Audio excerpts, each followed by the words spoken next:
사사기 13장 24절에서 14장 4절 말씀까지입니다. 4절 말씀만 함께 읽도록 하겠습니다. 나머지는 제가 읽도록 하겠습니다. 제가 가진 성경으로 구약 384페이지에 있습니다. 마지막 한 절만 함께 읽도록 하겠습니다. 제가 13장 24절 읽도록 하겠습니다. 그 여인이 아들을 낳음에 그의 이름을 삼손이라 하니라. 그 아이가 자라매 여호와께서 그에게 복을 주시더니 소라와 에스다올 사이 마하네단에서 여호와의 영이 그를 움직이기 시작하셨더라. 삼손이 딥나에 내려가서 거기서 블레셋 사람의 딸들 중에서 한 여자를 보고 올라와서 자기 부모에게 말하여 이르되 내가 딥나에서 블레셋 사람의 딸들 중에서 한 여자를 보았사오니 이제 그를 맞이하여 내 아내로 삼게 하소서 하매 그의 부모가 그에게 이르되 내 형제들의 딸들 중에나 내 백성 중에 어찌 여자가 없어서 내가 할례 받지 아니한 블레셋 사람에게 가서 아내를 맞으려 하느냐 하니 삼손이 그의 아버지에게 이르되 내가 그 여자를 좋아하노니 나를 위하여 그 여자를 데려오소서 하니라. 함께 있습니다. 그때에 블레셋 사람이 이스라엘을 다스린 까닭에 삼손이 틈을 타서 블레셋 사람을 치려 함이었으나 그의 부모는 이 일이 여호와께로부터 나온 것인 줄 알지 못하였더라. 아멘. 전염병으로 인해 공동체 모임과 예배 모임이 조심스러운 상황에서도 여호와의 말씀을 사모하여 하나님의 예배전을 사모하여 이 자리까지 나오신 여러분들을 주님의 이름으로 진심으로 환영하고 축복합니다. 수요예배 말씀을 준비하면서 여러분들의 발걸음을 하나님께서 보시면서 정말 너무 기뻐하지 않으실까라는 생각이 들었습니다. 그 하나님의 기쁨이 오늘 밤에 이 예배 가운데 있기를 믿습니다. 오늘은 삼손 이야기를 다루면서 이스라엘을 향한 하나님의 주권, 그 주권이 어떤 것인지 말씀을 통해서 우리가 알아보고 그 주권을 대하는 자세와 태도에 대해서 말씀을 통해 배우기를 원하고 또 우리가 살아가면서 하나님의 주권을 인정하는 삶이 어떠한 삶인지 우리의 삶을 점검하고 또 적용하는 시간을 가졌으면 좋겠습니다. 오늘 주인공인 삼손은 이스라엘의 마지막 사사입니다. 이스라엘의 많은 사사들 중에 등장하는 마지막 사사입니다. 삼손은 이전의 사사들과는 다른 독특한 특징이 나오고 있는 것을 우리는 사사기 말씀을 통해서 볼 수가 있는데요. 제가 알려드리도록 하겠습니다. 일단은 사사기는 사사기 안에서 이스라엘 백성에게서 나오고 있는 반복되는 공식이 있습니다. 그것은 바로 부르짖음 공식이라는 건데요. 지난 사사들까지 이스라엘 백성들이 하나님의 얼굴을 구하기 위해서 하나님 목전에서 악을 행하고 하나님께 벌을 받은 상황 가운데에서 그 벌이 너무나 어렵고 고되고 힘들어서 다시 우리가 여호와께 돌아가자라고 하면서 회개하는 그 부르짐 가운데에서 하나님께서 이스라엘 백성의 음성을 들으시고 사사를 선택하셔서 이스라엘 백성을 구원하는 그러한 공식들이 사사기 가운데에 있음을 우리가 볼 수가 있습니다. 그런데 이상하게도 사사 삼손 이야기 안에서는 이스라엘 백성들이 하나님께 부르짖는 그 부르짖음의 공식이 나타나고 있지 않다라는 그러한 특이성이 삼손에게 있다는 것을 우리가 볼 수가 있습니다. 삼손 이전의 모든 사사들은 이스라엘 백성들이 부르짖음의 공식을 가지고 하나님께 나아갔는데 삼손만 유일하게 이스라엘 백성의 회개 가운데에 하나님께 선택받은 사사가 아닌 것입니다. 그리고 또 특이한 것은 삼손은 사사이면서 동시에 우리가 너무나 잘 알고 있듯이 나실인이라는 직분을 함께 가지고 있는 사사입니다. 삼손 전의 사사는 그냥 사사의 직분만 감당하는 이스라엘의 사사였는데 유독 삼손만이 유일하게 여호와께 구별된 나실인으로서의 직책도 감당하면서 하나님의 사사까지 감당하는 사사와 나실인을 겸하는 인물이 삼손입니다. 이것이 두 번째 다른 사사들과는 다른 삼손의 차이점입니다. 그리고 마지막 세 번째 삼손의 독특성이 나와 있는데요. 이것은 우리가 방금 읽었던 본문 말씀 사사기 13장 24절과 25절 말씀을 통해서 제가 말씀드리도록 하겠습니다. 제가 24절을 읽도록 하겠습니다. 눈으로 따라와 주시면 감사하겠습니다. 오늘 본문 24절 말씀입니다. 그 여인이 아들을 낳음에 그의 이름을 삼손이라 하니라. 그 아이가 자라매 여호와께서 그에게 복을 주시더니 25절은 이렇게 얘기합니다. 여호와의 영이 그를 움직이기 시작하셨더라. 삼손 이전의 사사들은 여호와의 영이 함께하는 것이 전부였습니다. 물론 이것도 하나님의 놀라운 섭리이지요. 하지만 삼손은 독특하게도 유일하게 여호와께서 그에게 복을 주시더니라는 표현이 유일하게 나와 있는 사사입니다. 이것이 삼손이 가지고 있는 마지막 독특성인데요. 삼손은 이렇게 세 가지의 독특성으로 다른 이전의 사사들과는 다른 그런 특별한 사사이고 하나님께 택함 받은 것을 볼 수가 있습니다. 그리고 사사인 삼손은 그리고 어머니의 태중에서 선택받은 것도 다른 이전 사사들과는 다른 차이점을 삼손은 가지고 있습니다. 이스라엘의 마지막 사사였습니다. 어머니의 태에서부터 택함 받은 사사이면서 동시에 하나님께 거룩한 구별됨 나실인이었습니다. 그리고 다른 사사들과는 다른 유일하게 복도 받고 여호와의 영에 이끌려서 인도함을 받는 사사가 바로 지금 우리의 본문에 나오고 있는 삼손이라는 것입니다. 이러한 스펙들을 가지고 있는 삼손을 우리가 보았을 때에 어떠한 마음을 가지고 있는 게 정상이겠습니까? 이러한 다른 사사들과는 다른 압도적인 차이와 독특성을 가지고 있는 삼손을 이 13절 본문을 통해서 우리가 접할 때에 사사이면서 동시에 나실인이고 어머니 태중에부터 하나님께 선택받은 사사이고 또 더구나 하나님의 복과 여호와의 영이 함께하는 사사인데 이러한 삼손의 배경들과 환경들을 우리가 보았을 때 다른 이전의 사사들과는 다른 독특하고 압도적인 사사의 그런 이야기들을 보았을 때 우리는 어떠한 마음을 가지겠습니까? 바로 이러한 마음이 들겠지요. 거룩한 기대감이 우리 안에 삼손을 통해서 일어날 수 있다라는 것입니다. 저희 모교회에 저보다 1살 어린 성민이라는 친구가 있었습니다. 성민이라는 친구는 선천적으로 어깨에 힘이 좋아서 어렸을 때부터 야구를 열심히 하였는데 고등학교에 입학하자마자 이 던지는 힘이 너무 좋다 보니까 2, 3학년 선배들의 선발 자리를 1학년인 성민이가 다 꿰차는 겁니다. 그래서 감독이 보기에 너무 이렇게 압도적이니까 나가는 모든 전국 고교 대회에서는 무조건 성민이가 1학년인데도 불구하고 성민이가 나갈 수밖에 없는 겁니다. 근데 나가면은 이 친구가 긴장을 하거나 실수를 하거나 실책을 해야 되는데 워낙 이 멘탈 싸움이 또 강하다 보니까 계속 경기를 이기고 완승하고 KKK를 날려버리는 겁니다.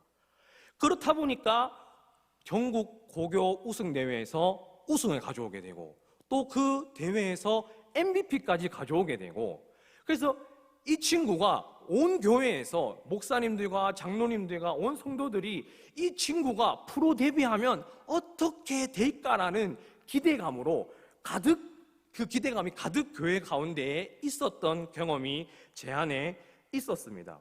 그렇게 그 성민이가 1학년, 2학년, 3학년 말까지 되었을 때 담임 목사님께서 주보에 성민이의 프로 데뷔를 위해서 기도하자라는 문구를 넣으실 만큼 그리고 그 해에 종교인 수련회에서도 성민이의 프로 데뷔를 위해서 기도하자라는 문구를 던지시면서 기도를 인도하실 만큼 엄청난 스펙을 가지고 있는 성민이다 보니까 그 엄청난 기대가 교회에서도 이렇게 올라오는 것을 저는 경험하였습니다. 근데 오늘 주인공인 이 삼손은 어떠합니까? 그냥 공을 잘 던지는 스펙이 아닌 것이지요.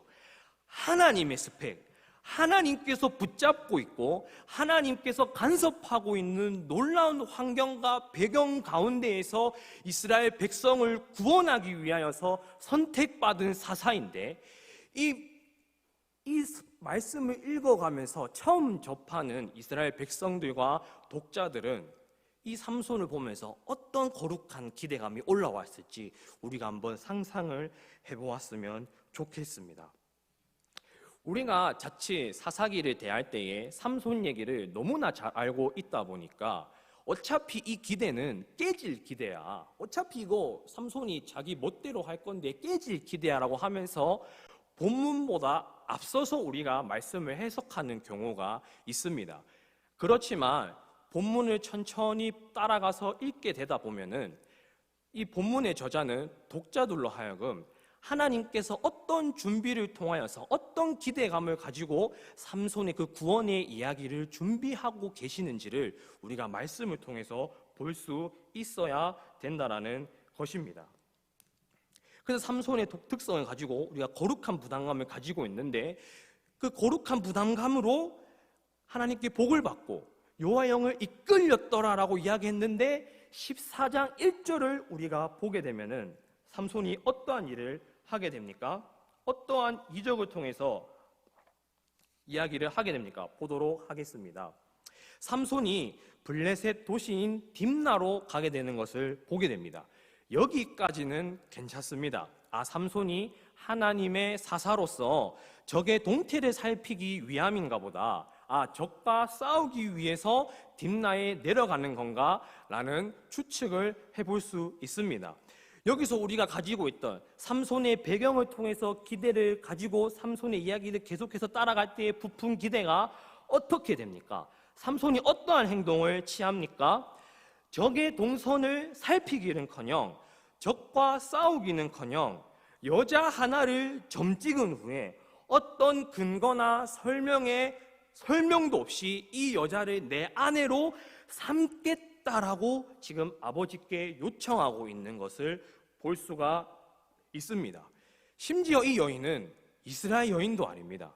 하나님께서 결혼을 금하셨던 이방 민족의 여인이고 적국의 여자를 보고 삼손이 취하겠다라는 행동을 지금 하는 것입니다.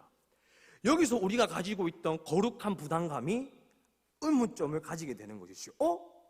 삼손이 지금 이러면 안 되는 건데, 하나님의 사사가 하나님의 구별된 나실이니 이러면 안 되지 않을까라는 의구심으로 거룩한 기대감이 잠깐 브레이크를 하게 되는 일이 우리 안에서 일어나게 되는 것입니다. 본문을 보게 되면 그냥 여자를 보고 삼손이 여자를 보고라고 이야기하고 있지가 않습니다. 따라와 주셨으면 좋겠습니다. 1절에는 블레셋 사람의 딸들 중 한 여자를 보고, 2절에도 이렇게 얘기합니다. 블레셋 사람의 딸들 중에서 한 여자를 보고라고 이야기하고 있습니다. 오늘 본문 3절에는 삼손이 이야기하는 그런 대사인데요, 이렇게 얘기합니다. 그 여자를 좋아하오니 나를 위하여 그 여자를 데려오소서 하니라. 계속해서 본문은 한 여자, 그리고 삼손은 그 여자가 좋사오니 그 여자를 데려오소서. 본문은 우리 안에게 그 한 여자를 콕 집어서 강조하고 있는 것을 우리는 본문을 통해서 알 수가 있다라는 겁니다. 그러면 왜 본문은 한 여자, 그 여자를 우리에게 강조하고 있는 것일까요? 제가 원어의 의미를 살펴보게 되니까 여기서 한 여자와 그 여자의 히브리어 원어의 단어의 의미는 남자와 반대되는 성적인 의미에서의 여자를 뜻하는 단어로 쓰여 있습니다. 남자와 반대되는 성적인 의미에서의 한 여자이기 때문에 한 여자 그 여자로 강조하고 있는 것입니다. 그러면 우리가 생각해 볼 때에 삼손은 지금 이 여인에게 하나님의 사사임에도 불구하고 거룩한 나실인임에도 불구하고 지금 그것은 온데간데 없고 그 여자에게 넋이 빠져 있다라는 것입니다. 혼이 지금 빠져 있는 상태를 말씀은 저희들에게 얘기하고 있다라는 것이죠. 나실인임에도 불구하고 하나님의 사사임에도 불구하고 하나님의 거룩한 공동체, 이스라엘 백성의 공동체원임에도 불구하고 지금 이방 여자에게 성적으로 매료가 되어서 넋이 나가서 혼이 빠져서 지금 이러한 일을 하고 있다라고 본문은 우리에게 강조하고 있다라는 것입니다. 여러분, 제가 아까 말씀드렸던 성민이가, 만약에 성민이가 프로 데뷔를 삼성 라이온즈에 했다고 우리가 가정을 해보겠습니다. 근데 훈련해야 될 시간에 훈련장에 있어야 될 성민이가 요즘같이 코로나로 시국이 어려운 상황 가운데에서 스트레스를 풀겠다고 훈련장을 이탈하여 이태원 클럽에서 놀았다라고 우리가 한번 생각을 해보겠습니다. 그 얘기를 들은 저희 옥토교회 모교회 사람들은 어떤 마음을 가지게 될까요? 당연히 어려운 마음이 되지 않겠습니까? 온 성도들이 수련회 때 주보를 통해서 기도하고 응원하고 권면했는데, 근데 더 심각한 거는 이 성민이가 그 이태원 클럽에서 만난 여자를 데리고 대구에 와서 아버지 앞에 나아가서 내가 이 여자와 결혼하겠습니다. 이 여자와 결혼하기 위해서 내가 했던 야구도 포기하겠습니다. 라고 지금 아버지한테 지금 하고 있는 겁니다. 여러분, 이 더 심각한 것이죠. 그냥 지금 근무지를 이탈해서 훈련장을 이탈해서 이태원 간 것도 크나큰 잘못인데 더 나아가서 그 여자에 빠져가지고 야구를 포기했다고 하는, 얼마나 마음이 어렵겠습니까? 그 장면이 오늘 본문 3절에 나오고 있는 것을 보게 됩니다. 제가 3절 말씀을 빠르게 읽어드리겠습니다. 그의 부모가 그에게 이르되 내 형제들의 딸들 중에나 내 백성 중에 어찌 여자가 없어서 네가 할례 받지 아니한 블레셋 사람에게 가서 아내를 맞으려 하느냐 하니, 삼손이 그의 아버지에게 이르되 내가 그 여자를 좋아하오니 나를 위하여 그 여자를 데려오소서 하니라. 이 본문에서 삼손이 내가 그 여자를 좋아합니다, 그 여자가 옳습니다 라고 하고 있는데, 그 여자를 좋아하니를 원어로 저희가 풀게 되면은 이러한 직역을 할 수가 있습니다. 그 여자가 내 눈에 옳습니다 라는 의미인 것입니다. 내가 그 여자를 좋아하오니가 그 여자는 내 눈에 옳습니다 라고 이야기하는 겁니다. 성민이가 지금 이태원에서 코로나 때문에 어려운데 훈련장 이탈해가지고 클럽 가서 여자를 데리고 왔는데 하는 말이, 이 여자가 이러한 행동들이, 내가 한 이 행동들이, 그리고 야구를 포기하겠다라고 주장한 이 행동들이 내가 보기에는 옳다라고 하는 것입니다. 삼손은 지금 이 행위가 옳다라고 얘기하고 주장하고 있다라는 것입니다. 내 눈에 옳다, 내 눈에 옳다, 내 눈에 옳다. 뭔가 생각나는 유명한 말씀이 없으십니까? 사사기의 대표적인 말씀 중에 이러한 말씀이 있습니다. 그때에는 이스라엘의 왕이 없었으므로 사람마다 자기 소견에 옳은 대로 행하였더라. 소견이 어떤 뜻입니까? 소견에 옳은 대로 행하였더라. 소견이 어떤 뜻입니까? 소견은 한자어로 바소자의 볼견자입니다. 볼견자, 즉 보기에 옳은 대로 이스라엘이 행하였다라는 것입니다. 여기서 쓰는 소견의 히브리어 원어도 눈이라는 뜻을 가지고 있습니다. 삼손도 눈에 보기에 옳은 대로 행하였고 이스라엘 백성도 소견에 눈에 옳은 대로 행하였음을, 이스라엘 백성과 또 이스라엘 사사가 지금 모두가 자기 눈에 옳은 대로, 소견에 옳은 대로 행하고 있다라는 이 적나라한 이 이스라엘 백성과 사사 삼손의 영적 상태를 우리에게 이야기를 해주고 있다라는 것입니다. 삼손이 그 여자가 내 눈에 옳다고 주장하며 여자와 결혼하려 합니다. 그리고 이스라엘 모든 백성들이 자기 눈에 옳은 대로 각자의 삶을 살아갑니다.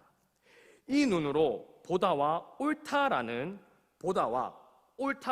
두 표현을 통하여서 하나님께서는 삼손을 통하여서 사사시대에 이스라엘 백성의 이런 영적인 현재 상태를 삼손을 통하여서 지금 우리에게 알려주고 있다는 겁니다.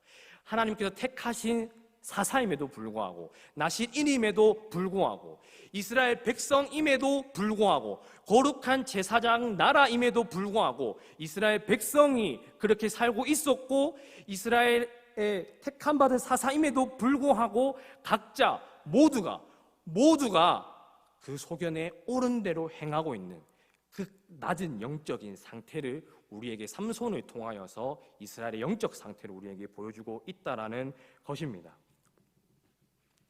이 삼손의 첫 번째 행위인 것을 우리가 기억하셔야 됩니다. 삼손의 첫 번째 행위입니다. 삼손의 첫 번째 행위가 블레셋과의 전쟁이 아니라 구별된 나실인으로서의 그런 모범된 삶이 아니라 누가 봐도 거룩한 구별된 일이 아니라 자기 눈에 옳은 대로 내가 보기에 맞다고 생각한 대로 행동한 것임을 우리는 볼 수가 있습니다.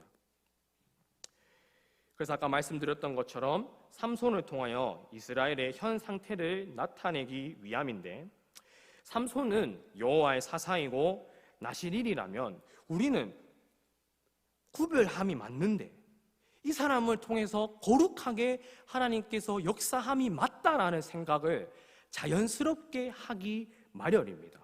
왜냐하면 하나님께 택함 받은 사람이라면 우리는 이 사람을 통하여서 하나님께서 거룩한 일을 통하여서 거룩한 하나님의 역사를 행함이 맞다라고 우리는 충분히 생각하지 않겠습니까? 근데 아이러니하게도 삼손은 자기 멋대로 살아가고 있는 삶을 통해서 계속 이러한 반복적인 삼손의 행위를 사사기는 우리들에게 얘기하고 있다라는 것이지요. 그러면 지금 하나님의 백성들도 자기 소견대로 멋대로 살아가고 있습니다. 그리고 하나님께서 택하신 사사도 자기 멋대로 살아가고 있습니다. 그렇다면 여기서 하나님께서는 사람도 이러고 있고 백성도 이러고 있고 모두가 이러고 있는 상황 가운데에서 어떻게 여호와의 주권을 섭리를 통하여서 역사하시는지 오늘 말씀을 통해서 보도록 하겠습니다. 오늘 본문 4절 말씀을 따라와 주시면 감사하겠습니다. 제가 읽어드리겠습니다. 그때에 블레셋 사람이 이스라엘을 다스린 까닭에 삼손이 틈을 타서 블레셋 사람을 치려 함이었으나 그의 부모는 이 일이 여호와께로부터 나온 것인 줄을 알지 못하였더라. 이렇게 우리가 가진 성경으로만 읽게 되면은 자칫 삼손이 지금 그래도 이 일을 통하여서 하나님의 일을 계획하고 있는 것은 아닌가라는 의구심이 들 수가 있습니다. 역시 하나님의 사사야. 역시 그렇지. 하나님의 일을 준비하기 위하여서 술을 쓰기 위하여서 딥나에 내려가서 여자를 취하고 있는 삼손의 계략이구나라는 생각을 우리가 쉽게 할 수가 있습니다. 그러나 제가 다시 쉬운 성경으로 이 본문 말씀을 쉬운 성경으로 다시 천천히 읽어드리겠습니다. 집중해서 들어주시면 감사하겠습니다. 이 말씀의 쉬운 성경입니다. 삼손의 부모는 여호와께서 이 일을 계획하셨다는 것을 모르고 있었습니다. 여호와께서는 블레셋 사람들을 칠 기회를 찾고 계셨습니다. 그때 이스라엘은 블레셋 다스림을 받고 있었습니다. 다시 한번 말씀드리겠습니다. 여호와께서는 블레셋 사람들을 칠 기회를 찾고 계셨습니다. 그때 이스라엘은 블레셋의 다스림을 받고 있었습니다. 온 이스라엘 백성들이 자기 소견에 옳은 대로 살아가고 있는 상황에서 그 영적으로 지금 상태가 굉장히 말도 안 되는 상황에서 하나님께 태중에서 택함받고 나실인인 사사조차도 내 소견에 옳은 대로 행하고 있는 그 상황 가운데에서 내가 보기에 이 거룩한 기대감이 망가지고 있는 상황 가운데서도 하나님께서는 여전히 자신의 약속을 지키시기 위하여서 삼손의 그 불의한 행동 가운데서, 그 백성 가운데에서 여전히 블레셋 사람들을 칠 기회를 하나님께서는 보고 계셨다라는 의미인 것입니다. 제가 아까 말씀드렸던 것처럼 이때 이스라엘 백성들이 회개하는 일이 없다고 말씀드렸습니다. 제가 이 말씀을 통해서 천천히 읽어보니까 왜 회개하는 일이 없었는가 하면은, 이스라엘 백성들이 이때까지 사사기 역사들을 통하여서 매너리즘에 빠진 것 같습니다. 그냥 강국 속에서 속해가지고 흡수되어져가지고 그들의 규정대로, 그들이 하라는 대로 살아가기 시작하면 조용히 살아갈 수 있어. 괜찮아. 지금 좋아. 아주 좋아. 문제될 거 하나도 없어. 그러니까 회개할 필요도 없는 거고 하나님의 얼굴을 찾을 필요가 없는 겁니다. 그러니까 이스라엘 백성이, 구별되어야 될 이스라엘 백성이 이방 민족들과 구별되지 아니하고 흡수되어지고 있는 상황 가운데에서 아무도 하나님의 얼굴을 찾지 아니하고 선택받은 사사도 하나님의 일을 따라가고 있지 않은 상황 가운데에서 말도 안 되는 그 영적으로 침체된 상황 가운데에서 하나님은 그 상황 가운데 살아계셔서 그분의 주권을 잃지 않으시고 여전히 그 구별된 이스라엘 자신의 백성들을 블레셋 백성들과 구별할 수 있는 기회를 찾고 계셨다라는 것입니다. 어떤 하나님의 역사심으로 찾고 계셨는지 지금은 시간 관계상 다 다룰 수는 없지만, 하나님께서는 그 영적으로 침체된 이스라엘 백성을 통하여서, 그리고 말도 안 되는, 우리에게 실망감만 가져주는 말도 안 되는 삼손의 삶들을 통하여서 다시 이스라엘의 구별성을 블레셋과로부터 계속해서 구별성을 가지고 역사하시는 일들을 우리가 삼손의 이야기들을 통해서 볼 수가 있다라는 것입니다. 우리가 생각해 볼 수 있습니다. 아니, 다 망했어. 지금 상황이 너무 안 좋아. 하나님을 찾는 사람도 아무도 없어. 믿음의 선조들이 많이 이야기하고 있지 않습니까? 한국 교회가 계속 침체되고 있다. 주일 학교도 점점 줄어가고 있다. 목회자들의 성적인 문제와 어려운 문제들이 계속해서 올라오고 있고, 진한 목사님들과 같은, 옥하는 목사님과 같은 영적인 리더십이 없다, 하용조 목사님과 같은 분들이 없다. 맞습니다. 맞는 얘기인데, 그러면 한국교회가 지금 망한 겁니까? 아니다라는 것이죠. 우리는 이해할 수 없고, 이거는 말이 안 돼. 어떻게 하나님이 저 사람을 통해서 일하신단 말이야 한다 할지라도 하나님께서는 여전히 그분의 주권을 잃지 않으시고 섭리 안에서 일하신다라고 하는 것입니다. 제가 오늘 이 얘기를 하고 싶었던 것입니다. 저도 저에게 한번 이 말씀 한번 적용해 보도록 하겠습니다. 저도 반복되는 제가 너무나 많습니다. 저도 하나님의 말씀을 대언할 자격이 없는 사람입니다. 그러나 그럼에도 불구하고 하나님은 저의 그런 연약함에, 저의 그런 제약에 제한되는 분이 아니시다라는 것입니다. 무슨 말씀이신지 아시겠습니까? 하나님은 삼손의 연약함에, 그런 삼손의 말도 안 되는 삶에 제한받으시는 분이 아니시다라는 것입니다. 하나님께서는 이스라엘의 자기 소견대로 살아가고 있고 아무도 하나님을 찾지 않는 그 상황 가운데서도 제한받지 않으시고 그분의 주권을 잃지 않으시고 여전히 자기의 약속을 신실하게 그 섭리 가운데에 이루어가고 계신다라는 것입니다. 제가 조심스럽게 우리 교회도 한번 적용해 보겠습니다. 재개발 이 문제가 저는 자세히 모르지만 제가 보기에는 어려운 가운데에 있습니다. 그리고 우리가 생각 가운데는, 우리가 계산해 보기에는 좋은 시나리오들이 있습니다. 잘 모르겠지만 지금 하나님께서 소유교회에 살아계셔서 주장하시고 간섭하시고 선하게 이끄신다라는 것은 변함없는 사실이며 진리다라는 것을 우리는 사사기 말씀을 통해서 명확하게 이 진리를 아멘으로 화답할 수 있어야 된다는 것입니다. 이 하나님의 주권을 믿고 우리가 이 서울교회 재개발 문제를 받아들이며 나아가야 된다는 것입니다. 그렇게 하나님께서는 삼손의 말도 안 되는 삶을 통하여서 블레셋이라는 이방 나라에 거의 흡수가 될 뻔한 이스라엘 백성들을 구별하시는 그 주권을 이루어가고 계시면서 일하고 계시고, 그렇게 우리는 그렇게 드는 그런 의문들이 있지 않습니까? 그런 실망감들이 있지 않습니까? 그 실망감으로 하나님을 그 실망감이라는 상자 안에 가두는 이 실수를 하지 않아야 되는 것입니다. 아, 이제 끝났어. 여기서 더 하나님께서도 하실 수 없으실 거야. 그냥 여기까지가 맞는가 보다 라고 그러한 환경들로, 조건들로 하나님을 제한하는 그러한 실수를 하지 말아야 되는 것입니다. 이렇게 우리는 삼손, 사사기 말씀을 통하여서 그 백성의 연약함을 통해서 또 하나님께서 선택한 그 리더십의 연약함을 통해서도 그럼에도 불구하고 하나님은 주권을 잃지 않으시고 역사하시는 것들을 우리가 보았습니다. 하나님은 우리가 생각하기에 누가 봐도 어둡고 어두운 상황에서도 그 말도 안 되는 참담함에서도 여전히 여호와 하나님이십니다. 모든 것이 잘 되고 있는 중에서도 변함없이 여호와 하나님이십니다.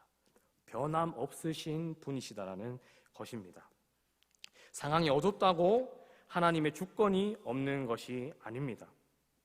그 어두울 때도 내가 잘 되고 있다고 생각했던 만큼이나 부족함 없이 하나님께서는 자신의 백성을 보호하시고 축복하신다라는 것입니다. 그 어떠한 것도 하나님의 주권을 우리가 막을 수 없습니다.